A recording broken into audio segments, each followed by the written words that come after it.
para quem também, né, está realmente precisando de uma mudança significativa na vida, né, que sente que existe algo dentro pedindo a verdade, pedindo a coragem, pedindo para um despertar.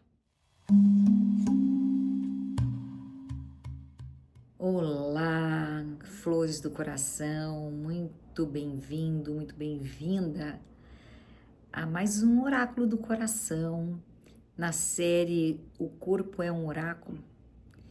E continuando o episódio, o corpo como campo de batalha da consciência.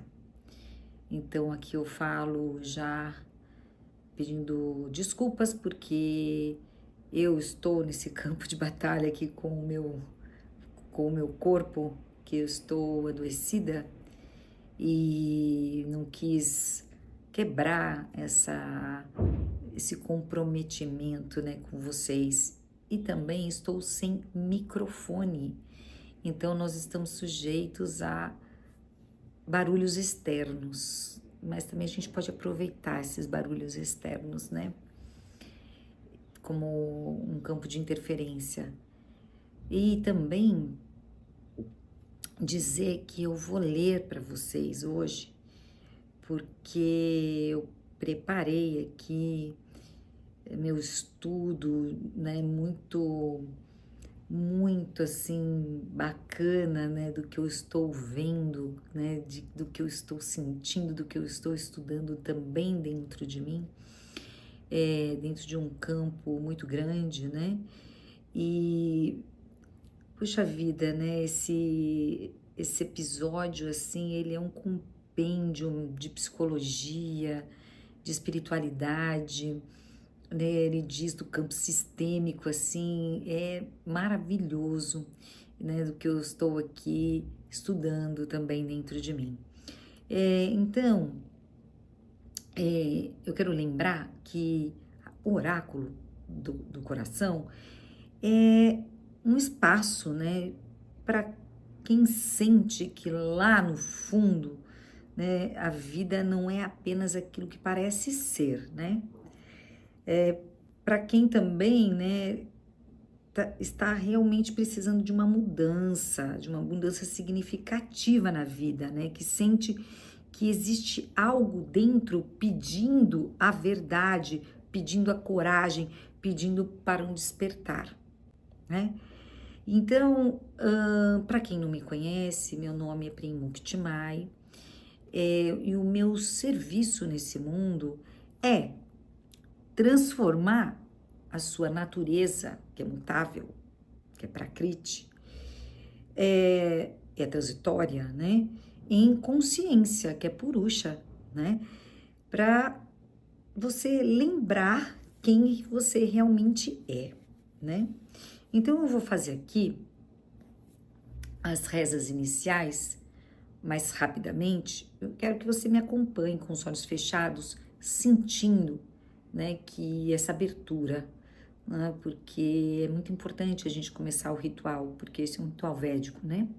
Então, vou pedir aqui para que vocês fechem os olhos, coloque as mãos postadas aqui diante do peito, com as palmas das mãos unidas. E se você quiser fazer o mantra Om, A ou M junto comigo, ou quiser apenas sentir e sentir as rezas, sejam bem-vindos. Então, vou inspirar.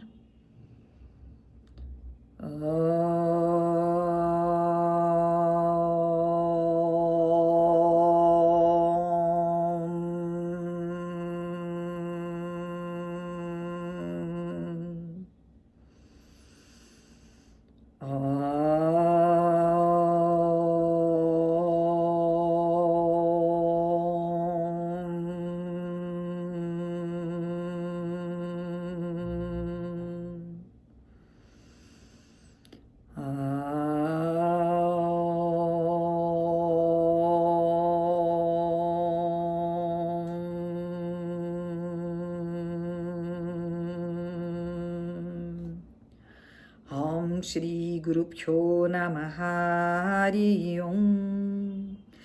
Gananam Tva Ganapati Gum Havamahe Kavim Kavinam Upamastravastamam Jaistarajam Brahmanam Brahmanaspata Anam Srunvanuti Visida Sadanam Prano Devi Sarasvati Vaje Bhirvadinivati Dinamavitrayavatu Ganeshaya Namaha Sarasvate Namaha Sri Guru Pyo Namaha Hari Om.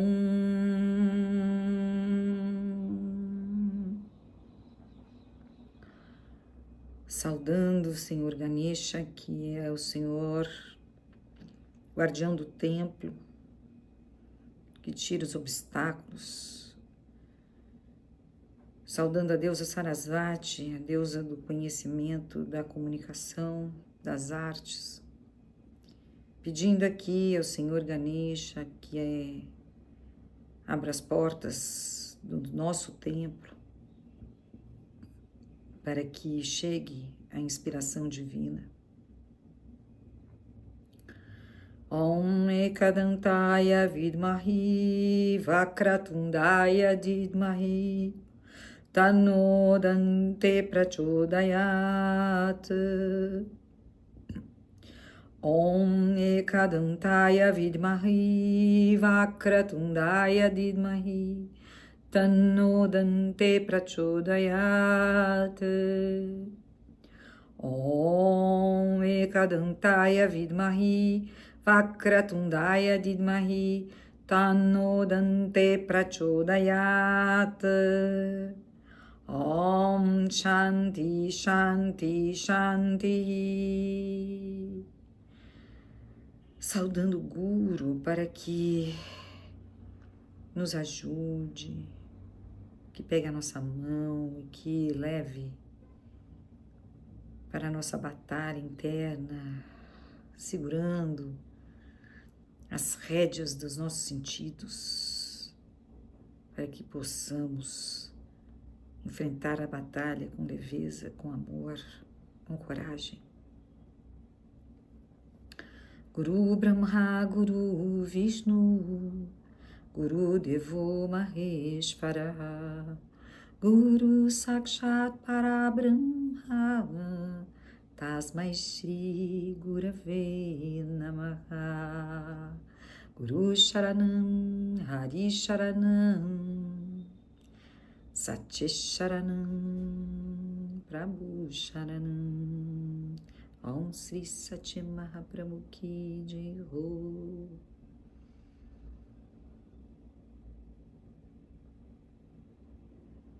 Podemos abrir os olhos.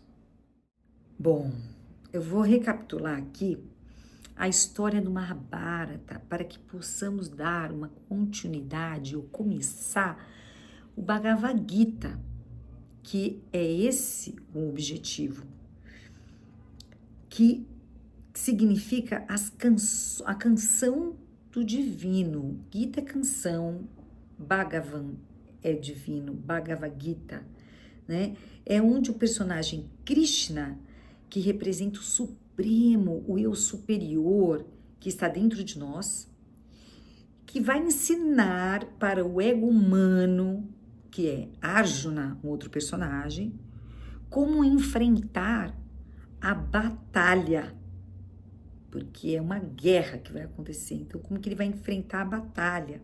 E por que ele está enfrentando essa batalha? E representa a nossa batalha do dia a dia, a nossa batalha dessa jornada da vida, para saber quem é que está governando a nossa vida. Eu fico estou muito feliz de estar fazendo esse estudo com vocês, porque assim é uma verdadeira é um verdadeiro compêndio, sabe, de psicologia, de constelação sistêmica, porque fala muito da nossa vida, muito, né? E veja bem, é milenar, né? E é atemporal. E e a gente aprende muito, né?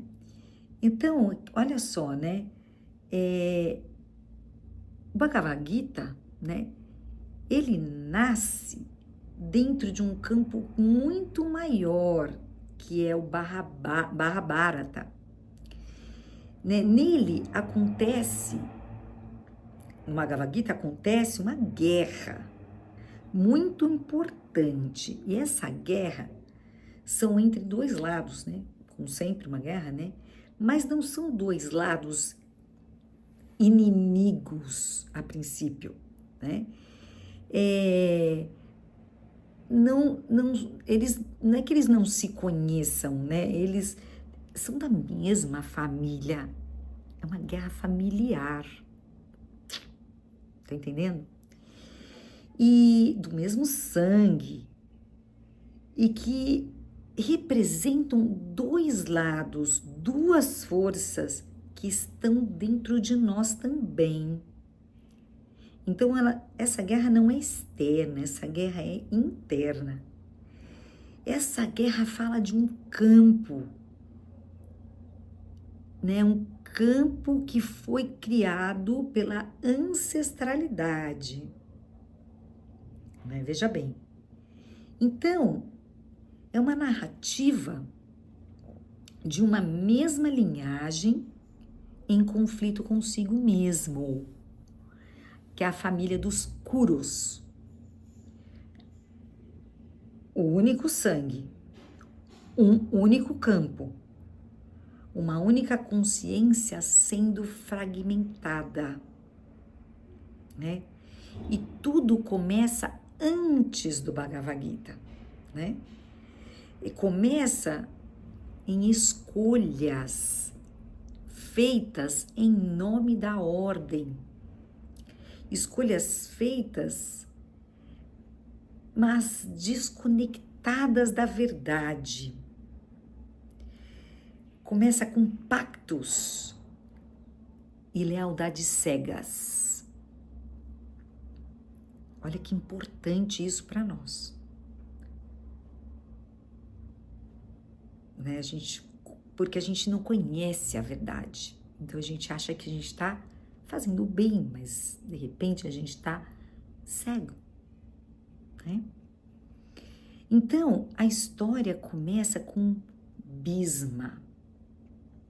Bhisma é um personagem que faz essas escolhas pela ordem, para agradar o pai. E aí eu vou contar para vocês, né? Porque ele é o personagem que começa a obra, né? Sem ele não existiria Mahabharata. Bhisma é o 8º filho do rei Shantanu, né? Com a Ganga. Então o rei Shantanu, ele desceu no rio, que é o rio Ganges, que é a Ganga, e viu a Ganga personificada e ficou apaixonado e quis casar com ela. Só que ela disse que iria casar só se ele fizesse uma promessa, né, de não perguntar, de não julgar, de não interromper as coisas que ela fazia. E aí, na paixão, né, naquela coisa toda, ele aceitou. Então, ela começou a ter filho, e todo filho que nascia, ela devolvia para o rio. Todo filho. E ele ficava muito mal. Entendeu? Por que será que ela tá fazendo isso? Aí chegou no 8º, ele não aguentou. Aí ele foi perguntar. Né? Ele foi perguntar e ela falou que essas almas tinham que ficar pouquinho na Terra, porque elas eram amaldiçoadas, então ela entregava para libertar as almas. E porque ela é esse fluxo, né? E aí, ele não deixou ela fazer isso com Bhisma. Só que como ele rompeu esse pacto, ela foi embora e ele ficou com a criança, né? E ele cresce um príncipe extraordinário, muito apegado ao pai, né? Ele é muito íntegro, forte, sábio, absolutamente leal, né? Como toda donzela adora, né? E gostaria de ter, né? Porém, o rei Shantanu era mais velho e aí ele vê uma moça chamada Satyavati e fica apaixonado por ela. E aí ele quer casar com a Satyavati. A Satyavati já tinha um filho, que era um sábio, e Shantanu foi perguntar para o pai, né, que eu quero casar com ela, né? E o pai impôs uma condição, né, que só deixaria casar se os filhos dessa mulher, da Satyavati, se eles reinassem, sentassem no trono, não Bhisma, né? Mas aí, o que aconteceu, que Bhisma, que chamava Devavatra, né, fez um voto para ver o pai feliz, né? Um voto terrível, né? O voto quase impossível de sustentar. Mas esse voto garante que o pai fique feliz, garante a estabilidade do reino, né? Porém, cria uma distorção já no campo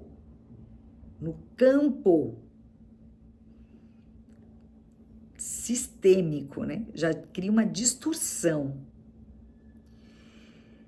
E aí, o que acontece é que Bhisma passa a servir a forma da ordem e não o fluxo da vida, né? A forma. E o rei Shantanu, então, com a Satyavati, tiveram 2 filhos.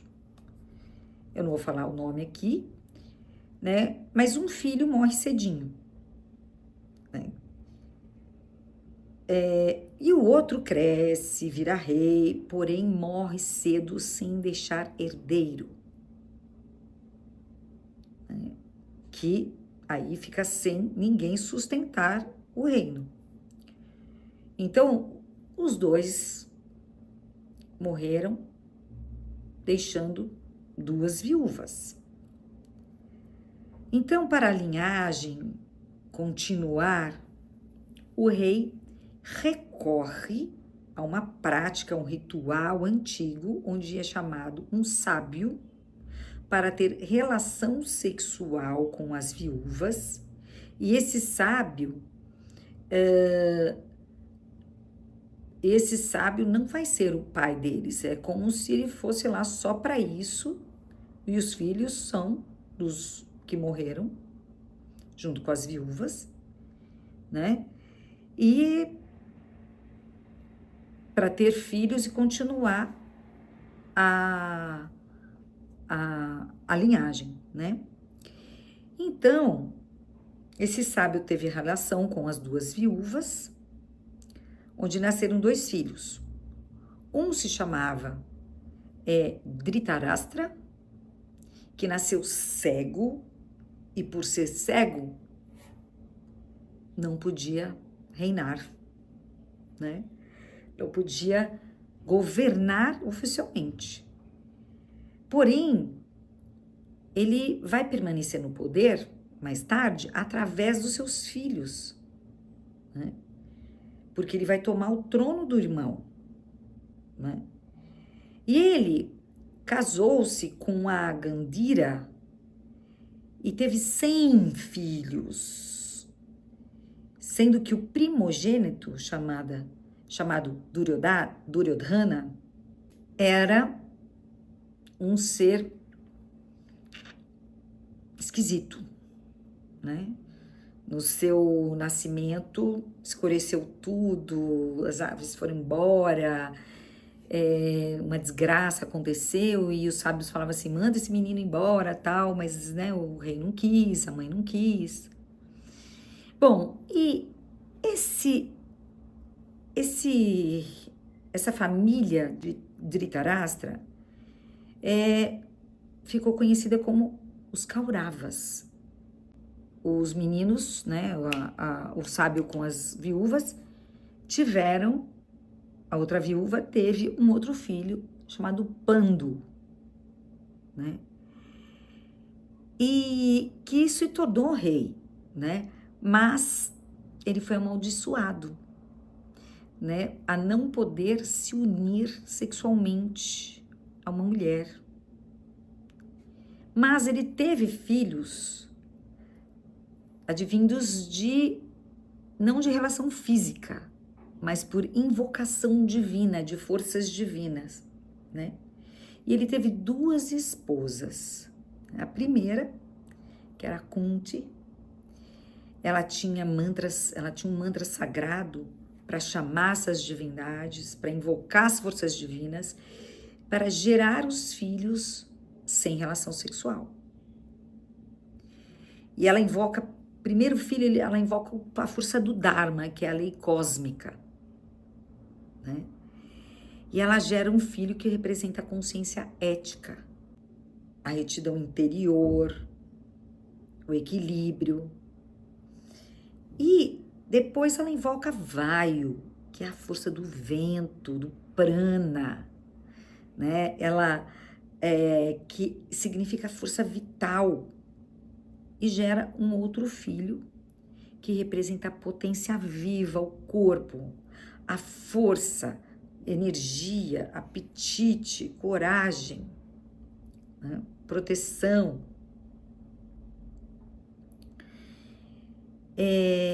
Olha só, né? Antes disso, né? O Dharma, quando ele está equilibrado, né? Que é o equilíbrio, são as ordens, é a ordem ética, né? Ele, no positivo, é isso. Agora, no negativo, ele apresenta, no desequilíbrio, ele apresenta agressividade, moralidade excessiva, rigidez, dificuldade de lidar com as transformações, né? Aí Vayu, que é essa força maravilhosa, quando ela está equilibrada, é a vitalidade saudável, né? Quando ela está desequilibrada, o que acontece? Vira agressividade, compulsividade, reatividade. E aí depois Kunti invoca Indra, que é o rei dos reis, o princípio da consciência desperta, da mente clara, da visão estratégica, e gera um filho chamado Arjuna, que representa o ego consciente. Mas é o ego consciente em processo de amadurecimento, com foco, com habilidade, com disciplina, com capacidade de dirigir, né? De mirar e agir com precisão.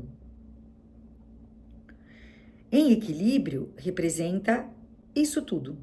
Em desequilíbrio, representa um conflito interno. Representa uma dúvida existencial, uma crise emocional, existencial, um medo de errar, a paralisia diante do que escolher, né? Veja bem que esses 3 filhos que são de Kunti são forças internas que estão dentro de nós.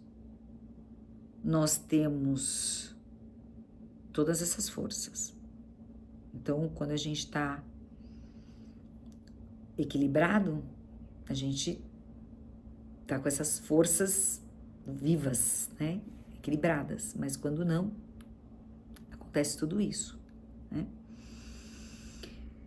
E ele teve uma outra mulher, né? Que eu falei que eram duas mulheres, chamada Madre, que também pediu para Kunti um mantra e ela invoca Ashvins, não sei muito bem como é que fala, que representa os gêmeos divinos, que são os médicos dos deuses, e ela gera esses gêmeos, que representa a harmonia, a beleza,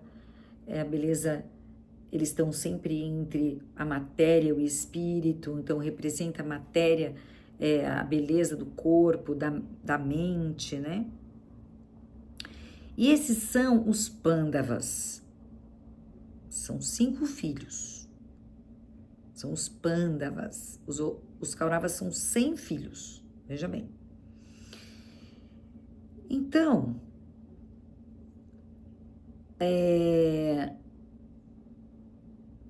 e tem um outro filho ainda do rei Shantanu, que eu esqueci de dizer, que eram 2 esposas, que ficaram viúvas.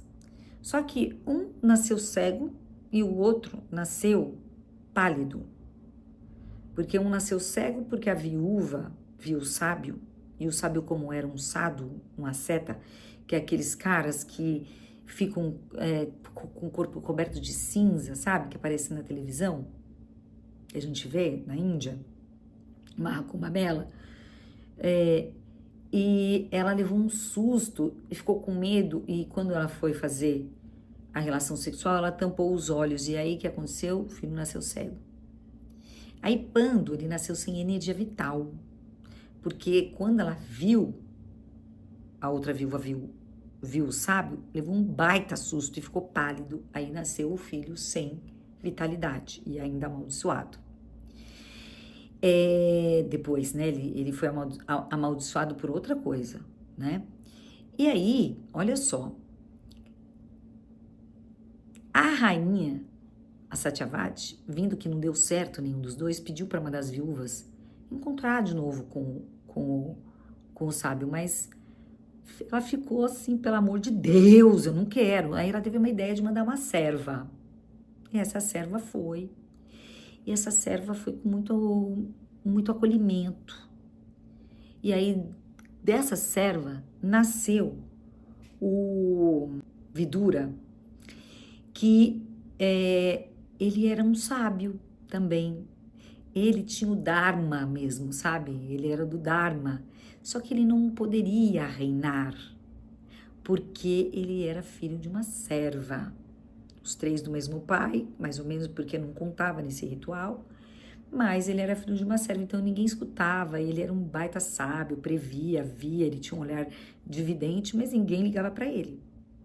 Então, a partir daqui, os netos estão formados. Um mesmo avô, um mesmo campo, uma mesma linhagem e uma divisão interna que não é apenas política, mas profundamente espiritual.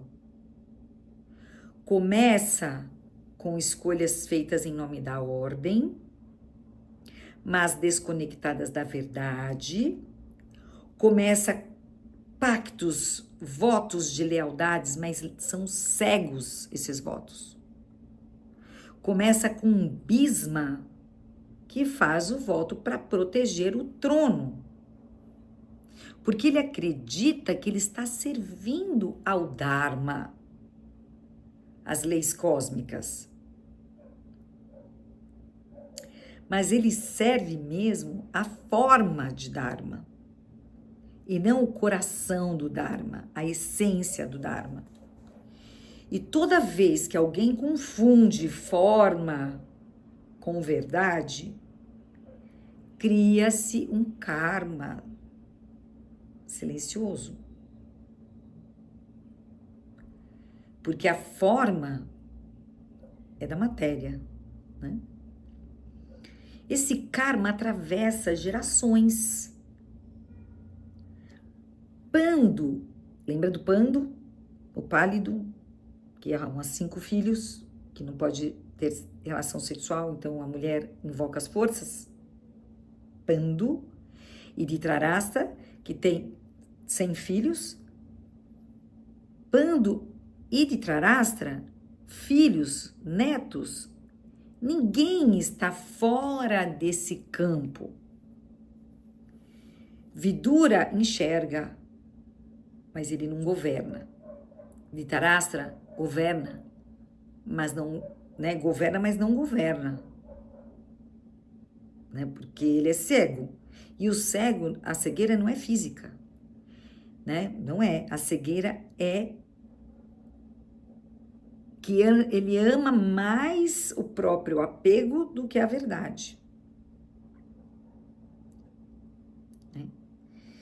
Os Pandavas crescem tentando ser justos num campo que já está rachado, porque rachou, teve uma rachadura lá atrás quando Bhisma fez esse voto. Ele já deu um cut no Dharma, né? Os Kauravas crescem tentando sustentar um poder que não se sustenta mais. O que parecia uma disputa externa é, na verdade, uma tensão interna da própria consciência humana que está entre agir por verdade ou agir por medo. Por exemplo, uma pessoa percebe que a relação não é mais verdadeira, já não sente mais aquele amor, já tá olhando para fora, né? Já tem ali o interesse por outras pessoas, outra pessoa lá fora. Mas ela vai ficando na relação por medo de ficar sozinha, talvez, por medo de machucar, né? Por medo de decepcionar, por medo de jogar uma história que já está pronta, com filhos, etc. E a pessoa fica falando assim, não é o momento, eu gosto da pessoa, eu tô jogando uma história fora, imagina, entendeu? Vou esperar um pouco mais. O que ela está fazendo? Ela está agindo por medo, né? Mas ela pode agir falando a verdade, começando ali falar a verdade. Olha, tá acontecendo isso comigo, não tô mais sentindo. Então ela vai assumir a verdade dela, né? Então, e o que pode acontecer? Ela vai assumir a verdade, falando, olha, eu tô até com desejo por outras pessoas, eu não sei o que é, vamos fazer um estudo, ou vamos separar. Entendeu? Então, o que vai acontecer? Né? Ela vai sair com mais clareza. Ela vai causar dor, mas pela verdade e não pela mentira. Porque se ela fica ali, ela não está ficando pela verdade, ela tá ficando pela mentira, por apego. Então precisa de consciência para saber o que é o que não é. E o que ela vai criar? Falando a mentira? Confusão, desequilíbrio, vai criar tensão. Então, por exemplo, a história de Bhisma, né? Bhisma, ele poderia até ter visto essa injustiça, né, do pai da moça pedir o trono dos netos. Mas Bhisma se calou, né? E ele se torna como o pai gostaria que fosse. né? Então ele se torna do jeito que o pai quis, né? Do jeito que o pai gostaria que ele fosse. Para ter o quê? Para manter a ordem do trono, para ser um bom filho, né? Porque ele era muito leal.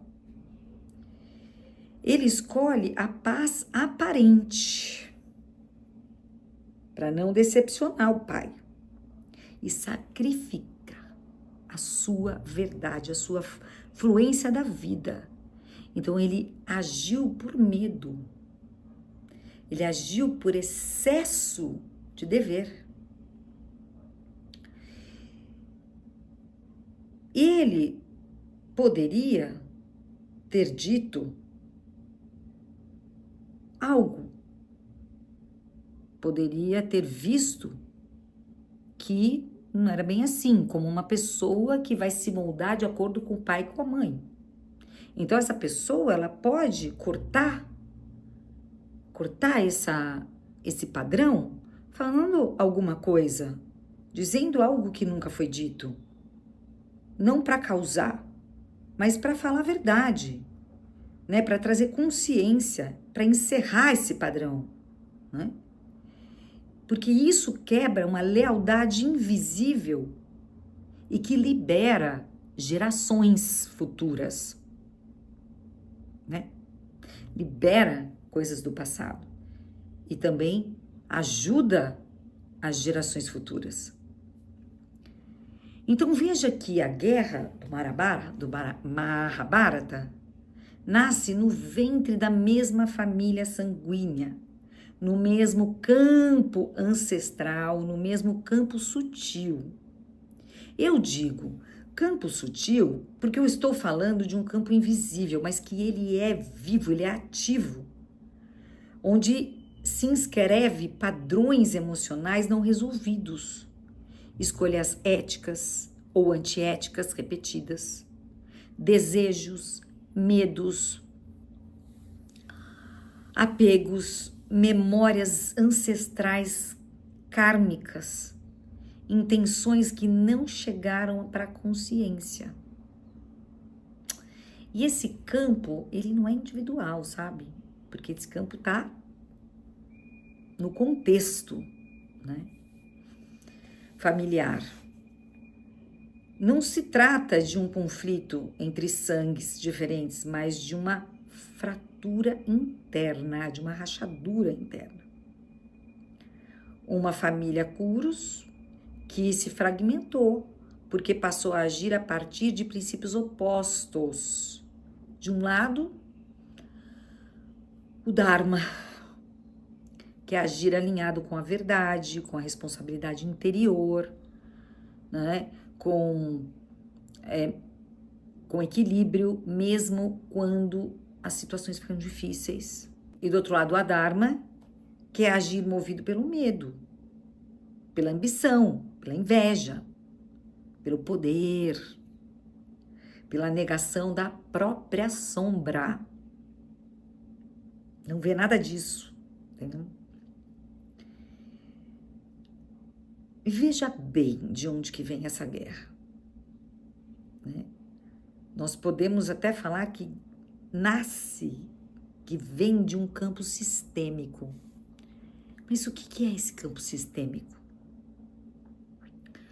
É um campo invisível que já existem informações, que já existem consciência e pertencimento que envolve todos os membros de um sistema humano, especialmente a família, mas também pode ser uma organização, pode ser uma comunidade ou povos. Não é um campo individual, psicológico individual, é um campo que também não é simbólico.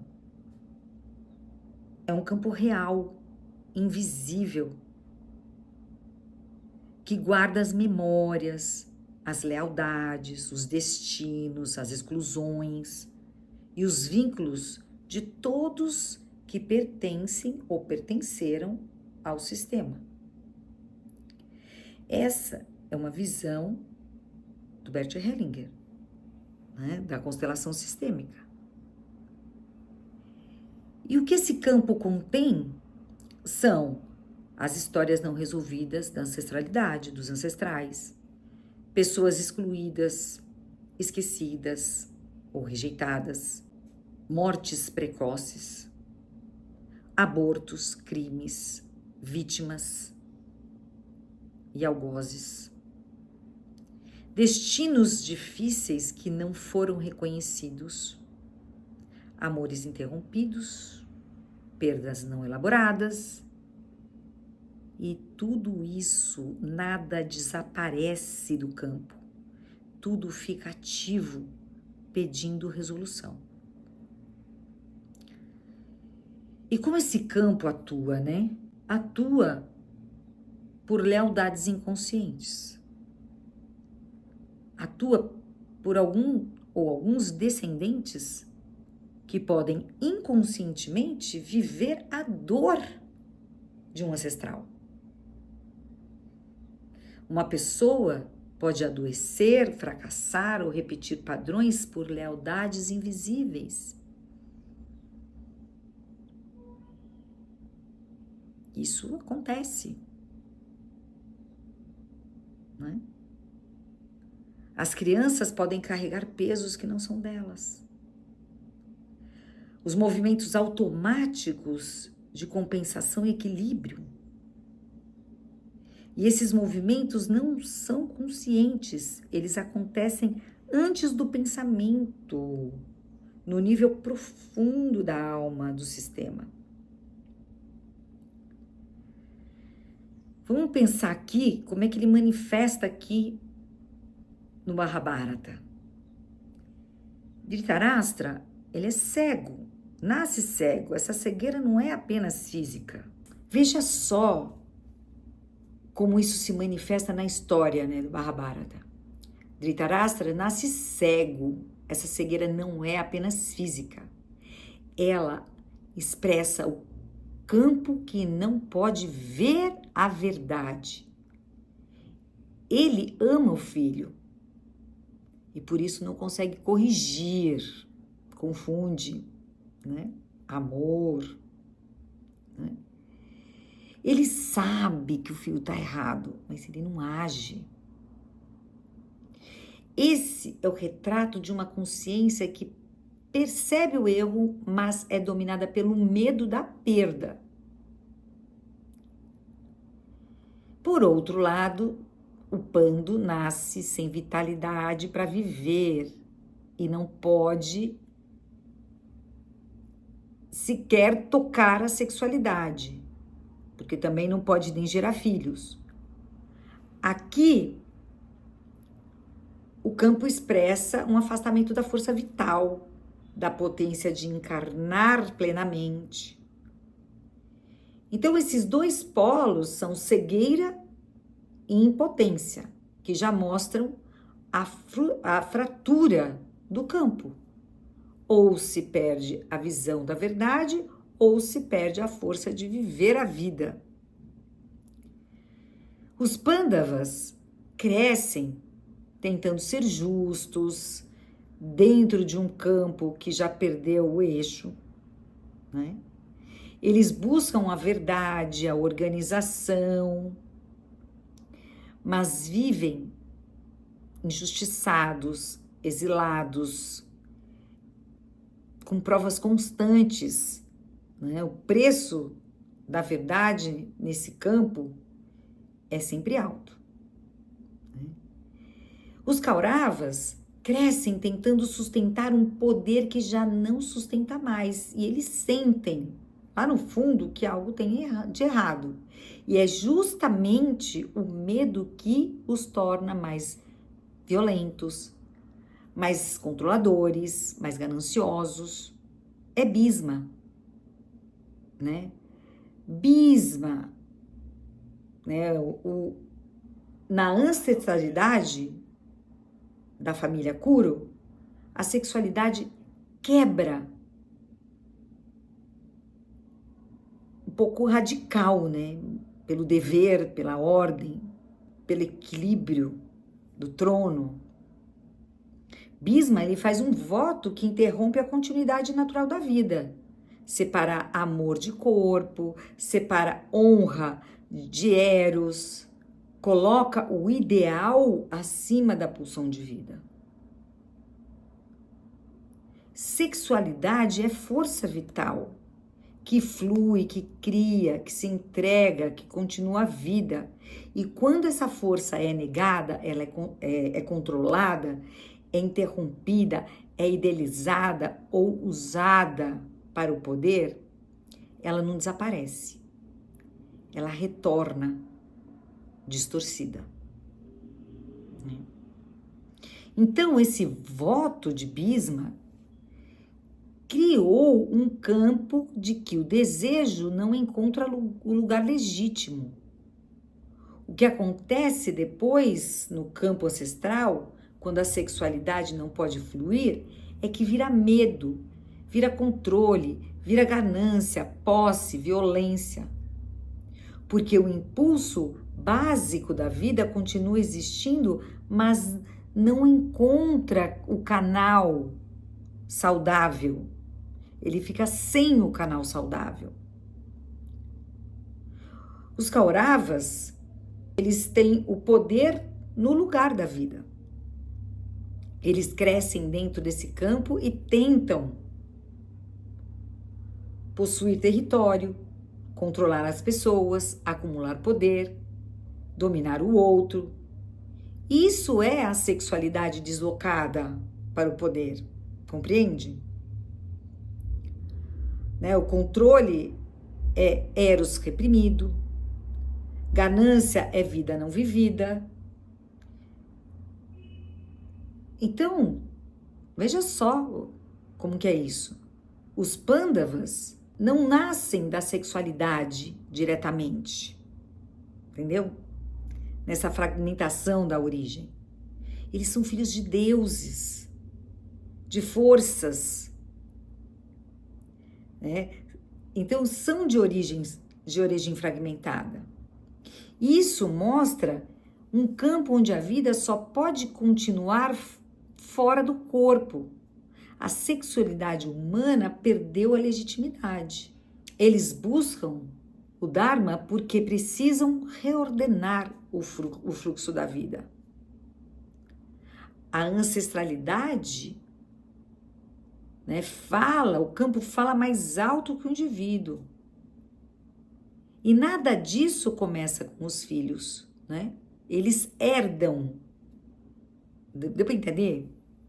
Que nada disso começam com os filhos, com eles. Eles herdaram, Eles herdaram votos não resolvidos, renúncia extrema, negação do corpo, exclusão da vida. Bisma. E na linguagem do Bert Hellinger, ele diz que quando um ancestral interrompe a vida, um descendente tenta restaurá-la, mesmo de forma destrutiva. Então, no Mahabharata, quando a sexualidade é ferida na ancestralidade, o conflito emerge como luta por poder. Será que é só no Mahabharata? Esse conceito do Bert Hellinger conversa muito bem com o conceito que o Oriente chama de Kshetra, que é o campo.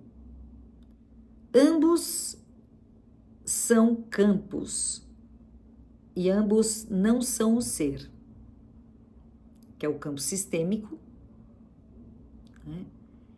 e o Kshetra, que é o corpo, Kshetra é o campo da experiência, corpo, mente, emoções, histórias, circunstâncias. O corpo sistêmico é o campo relacional da experiência, que são os vínculos familiares, os destinos, as lealdades invisíveis, memórias do sistema. Os dois casos Trata-se de algo que é vivido, percebido e atravessado, mas não é a essência do eu.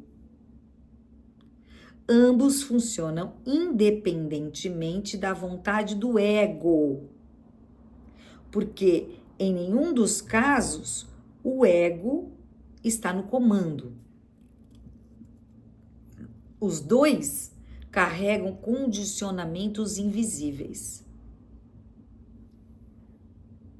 No Kshetra, carregamos samskara, que é a impressão profunda deixada por experiências passadas, que vira condicionamento e faz a pessoa reagir sem perceber, ou seja, é o passado atuando no presente.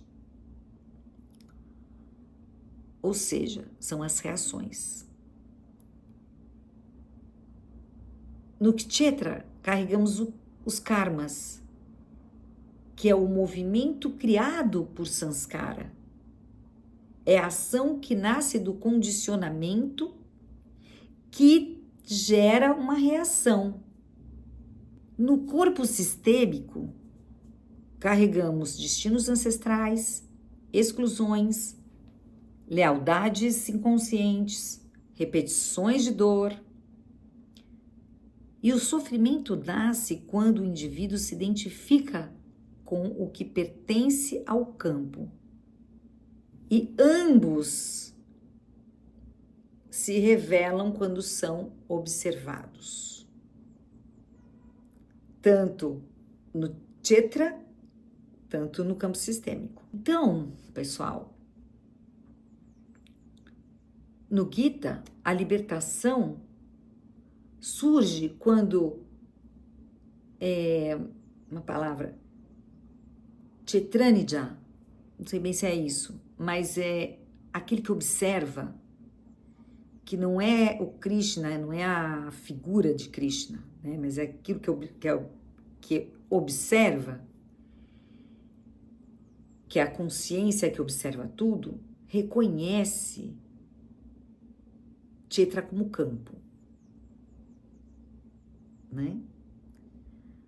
E a constelação, na constelação, a cura começa quando o campo é visto, quando o campo é reconhecido e honrado. Presta atenção, gente. E honrado.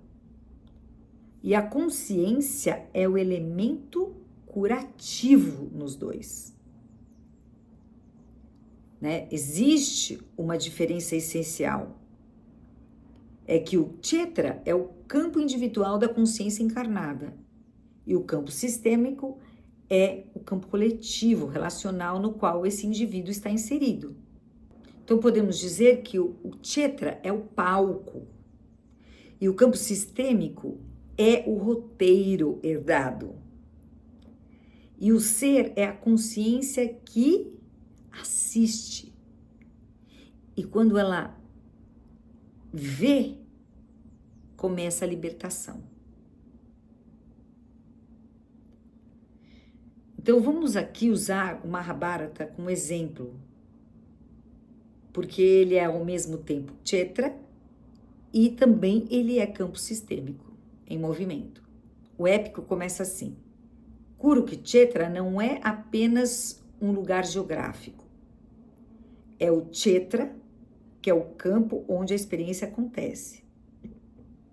E também é o campo sistêmico, que é o campo de uma linhagem inteira tentando se reorganizar. O campo sistêmico fala da família Kuru. Toda a guerra nasce do desequilíbrio de sistemas antigos. Bhisma faz um voto extremo e exclui o próprio desejo. O campo perde o equilíbrio entre vida e renúncia. As mulheres dos filhos do rei não conseguem olhar o sábio. E aí nascem um filho cego e o outro que foi amaldiçoado para não fluir com o natural da vida. com a sexualidade também. Quebrando, né, esse fluxo. Tudo isso fica armazenado no campo da linhagem Kuru. Os Pandavas e os Kauravas são dois lados. Sistematicamente, não são duas famílias, não são dois movimentos do mesmo campo. Os Kauravas expressam apego ao poder, medo da perda, identificação com a forma, negação da verdade. E os Pandavas expressam alinhamento com o Dharma, abertura à consciência, disposição para perder tudo em nome da verdade. Então, pessoal, quando falamos dos Pandavas e dos Kauravas, estamos dizendo que eles pertencem ao mesmo campo. Não são inimigos externos, são força da mesma linhagem da consciência. Ambos precisam ser vistos, incluídos para que o campo se organize. Esquisito, né? Então, olha só. Quando um lado é excluído, a guerra se perpetua. Quando ambos são reconhecidos, a consciência pode avançar. Né? Na visão sistêmica, nada que pertence pode ser excluído sem custo. Eles representam qualidades opostas que habitam o mesmo campo interno. Ambos são necessários para que o campo encontre uma ordem. Ambos são necessários para que o campo encontre ordem. A batalha não é para destruir um lado, mas é para que a consciência reconheça todas as forças que atuam nela. Mas aqui eu estou querendo abrir uma questão que, enquanto eu estava escrevendo, surgiu, né? Reconhecer o Adharma de uma forma mais grosseira parece fácil, mais fácil. Não sei se para todo mundo, né?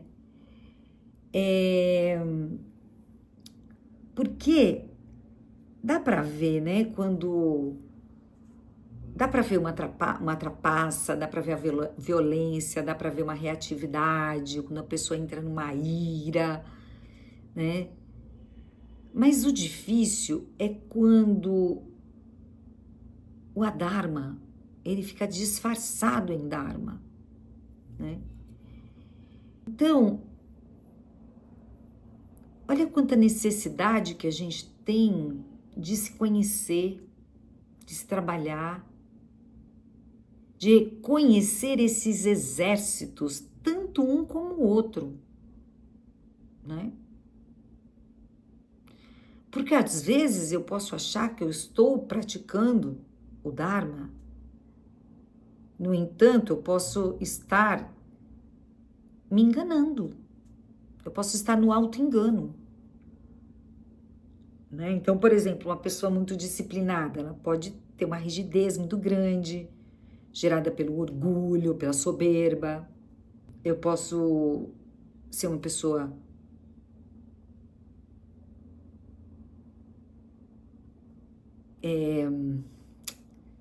boazinha, mas para agradar os outros, de medo de perder o poder, de de não gostarem de mim, né? E tudo isso fica meio camuflado, né? E isso é muito importante. Então, quando uma pessoa fala assim, eu estou fazendo o meu dever, é assim que tem que ser. Lá dentro, ela pode ter um baita de um orgulho disfarçado, né? Em controle, em negação da sombra. Negação da sombra, de não querer ver, de ser cego, que nem quem? Dhritarashtra. Então, nós temos a necessidade de um reconhecimento mais profundo desses padrões humanos. E essa é uma questão bem importante para destrinchar, sabe, no texto aqui. Porque o Dharma, ele é exigente. e requer consciência, né, e desenvolvimento da alma.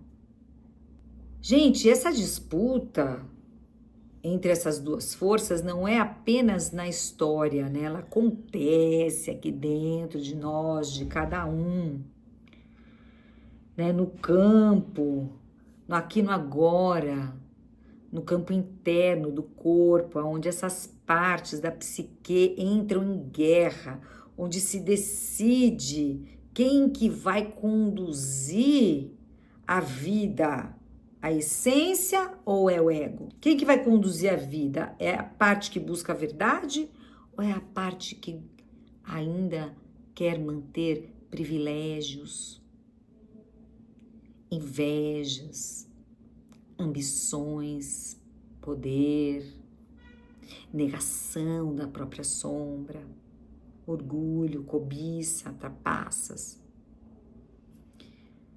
Quem é que vai decidir a vida, então?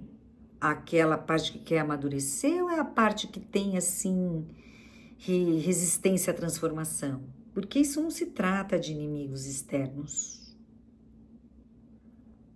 Campo de batalha revela um momento da vida em que somos chamados a escolher qual força irá nos conduzir. Qual força dármica ou a adármica? E essa escolha não é abstrata. Ela se manifesta nas decisões que tomamos quando somos colocados às provas. Veja bem, os Pândavas, eles representam aqueles que escolheram permanecer alinhados ao Dharma, mesmo enfrentando sucessivas injustiças, mesmo sendo expulsos do reino, mesmo sendo traídos nos jogos de dados, mesmo sendo humilhados publicamente. Ainda assim, não abandonaram o eixo interior da verdade. E mesmo diante de todas essas perdas e humilhações, exílios também, né? Eles aguardam o tempo certo, sem agir movidos pela vingança, né? Permanecem na verdade enquanto esperam um momento de recuperar aquilo que lhes pertence,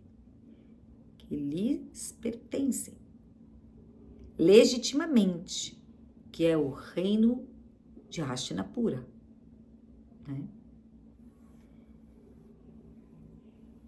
Então, Mahabharata mostra que o Dharma não é passividade, mas é fidelidade à verdade interior, mesmo quando tudo parece estar ruindo, mesmo quando tudo parece injusto, mesmo quando todas as tentativas de negociações, acordos, conciliações se esgotam, mesmo quando a paz já não se sustenta,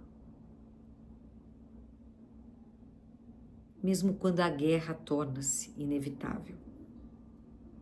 Não como um desejo, mas como necessidade. Quando existe a necessidade, né, de uma guerra, também existe a necessidade de escolher aonde será essa guerra. E esse campo escolhido na história é o campo de Kurukshetra, ou Dharmakshetra. Esse campo não é escolhido por acaso. Simbolicamente, toda a batalha da alma acontece em territórios sagrados, né? Pois é ali que o destino vai ser decidido, né? E também não é um lugar geográfico, mas é um espaço de revelação da consciência. Então, para trazer um pouquinho mais de ensinamento, eu vou dizer o seguinte, né? O nome Kuru vem da raiz KR, que significa agir, executar, produzir. Na tradição védica, Kuru torna-se nome de rei da dinastia lunar, né? Mas também representa o princípio da ação que se repete. E karma também vem dessa origem KR, e é ação que deixa marca. E toda ação tem uma consequência. Karma não é um castigo como a gente acha, gente. Isso é uma coisa moderna aqui que inventaram. Isso não é. Karma não é punição e nem é coisa ruim. É apenas o que foi feito e que gera uma consequência. Por isso podemos compreender que a linhagem dos Kuros é como linhagem do karma, porque Kuru é agir, karma é ação. Trata-se de uma linhagem marcada pela repetição de padrões, atos que, quando não são vistos como consciência plena, passam a governar a vida de forma automática. E esse é o karma que atravessa gerações.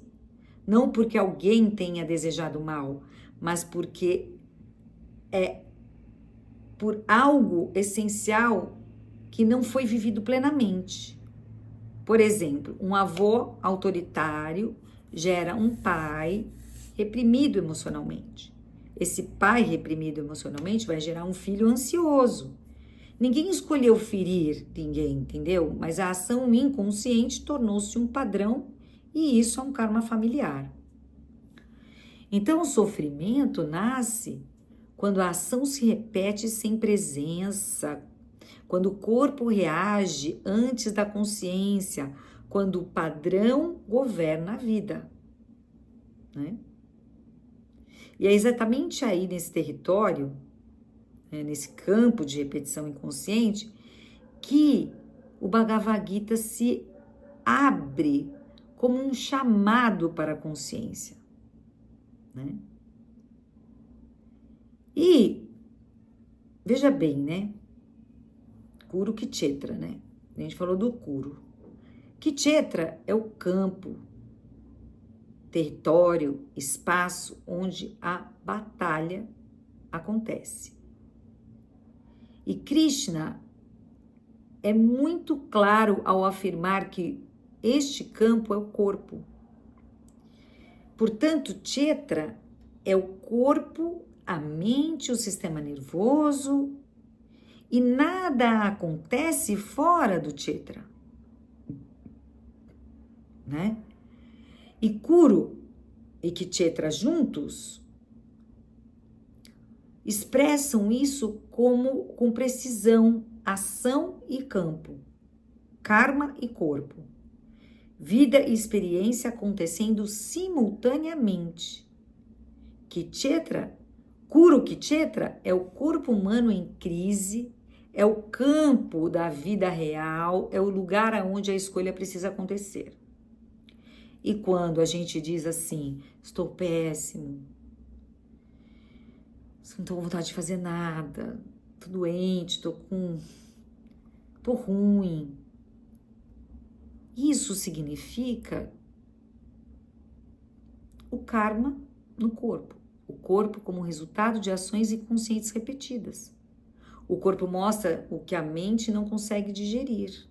Ele se torna o campo visível ao conflito invisível. E é exatamente neste ponto que Krishna começa a ensinar Arjuna. Que lindo, né? Não no plano das ideias, mas no colapso do sistema corpo e mente. A canção do divino, os ensinamentos de Krishna nascem quando o corpo não sustenta mais a separação. E a consciência é chamada para ver os padrões e, a partir disso, iniciar o processo de libertação, de integração. Gente, que lindo! É tão bonito, gente. Meu corpo aqui fica, meu Kshetra fica vibrando em tudo isso. Então, gente, para elucidar um pouquinho mais, a palavra Dharma vem da raiz DHR, que significa sustentar a ordem interna, a lei natural, o alinhamento com a verdade. Mas Dharma não é a moral externa. Também não é nenhum conjunto de regras impostas de fora. É a coerência interna, é quando corpo e mente e ação, corpo, mente e ação caminham na mesma direção. Então, Dharma Chetra é o corpo humano quando está em fluxo com a vida, na ordem, na saúde e no bem-estar. Não é um ideal distante, é no aqui e agora, no corpo, no campo da experiência viva. Então, voltando para a história,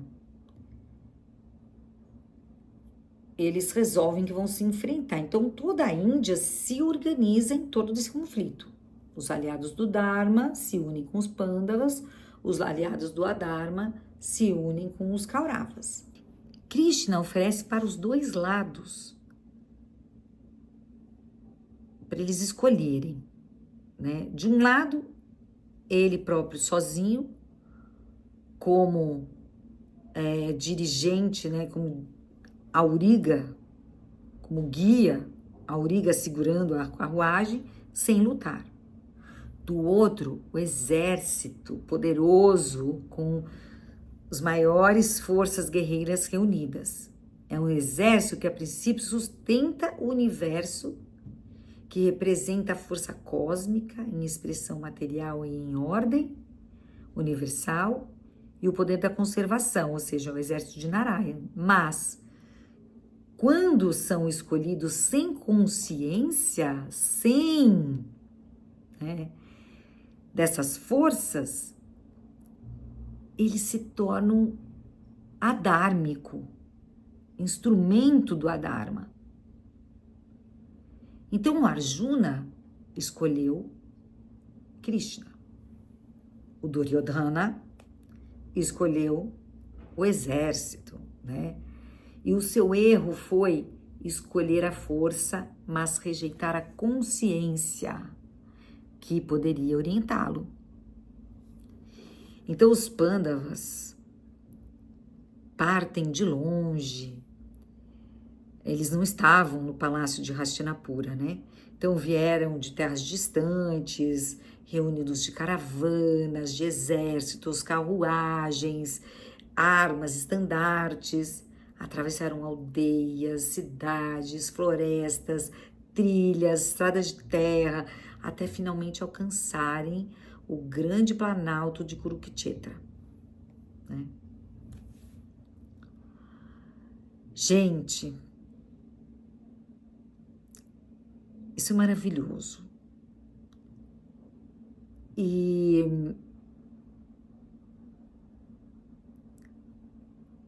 é assim mesmo que a vida acontece.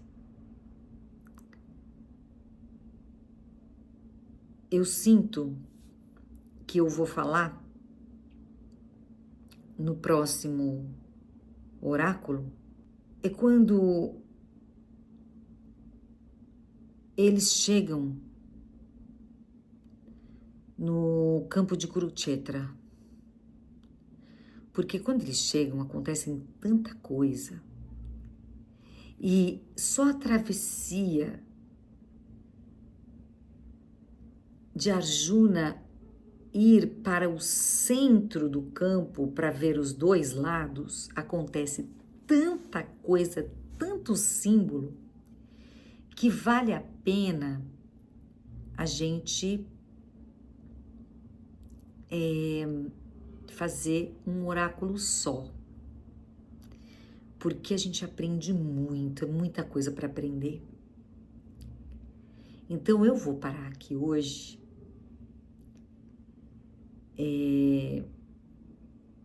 para a gente poder assimilar isso tudo que foi falado.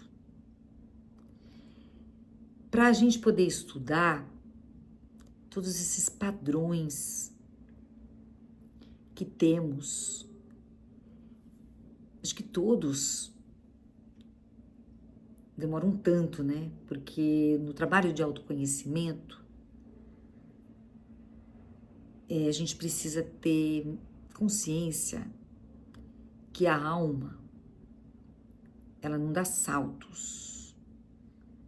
A alma é lenta e necessita de tempo para estudar, necessita de tempo para evoluir, necessita de tempo para poder maturar, né? Então, eu acredito que às vezes uma vida é pouco, né, para a gente poder se desenvolver, né? Por isso que existe vindas e vindas, né? Mas aqui a gente pode caminhar um pouco. Quem sabe você pode ver um pouco a sua família, os padrões negativos do seu pai, os padrões negativos da sua mãe, que foram passados, herdados, né, que ela herdou da ancestralidade dela, e que você também herdou, que você também escolheu. Então é importante de você estudar para ver esse lado dármico e esse lado adármico, porque só vendo é que vamos enfrentar e vamos começar a libertação. Então, eu estou aqui falando na necessidade de se olhar internamente, né? E aqui eu termino, né?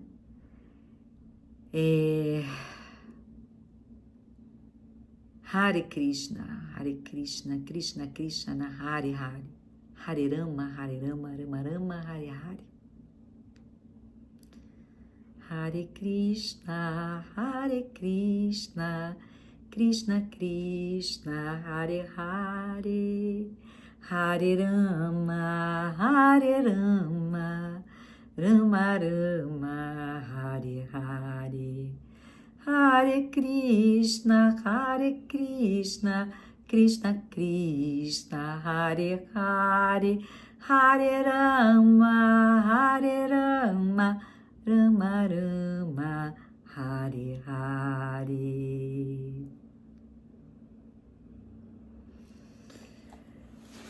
Então, vou fazer aqui os mantras finalizando o nosso oráculo do coração.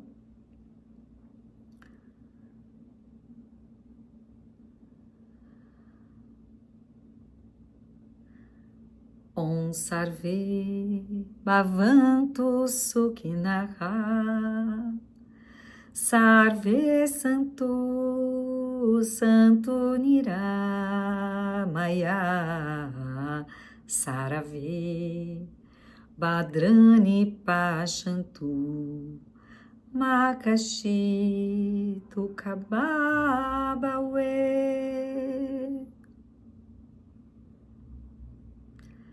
Om Purnamada Purnamidam Purna Mudachyate Purnasya Purnamadaya Purnameva Vashishate. Om Shanti Shanti Subshanti Bhavatu.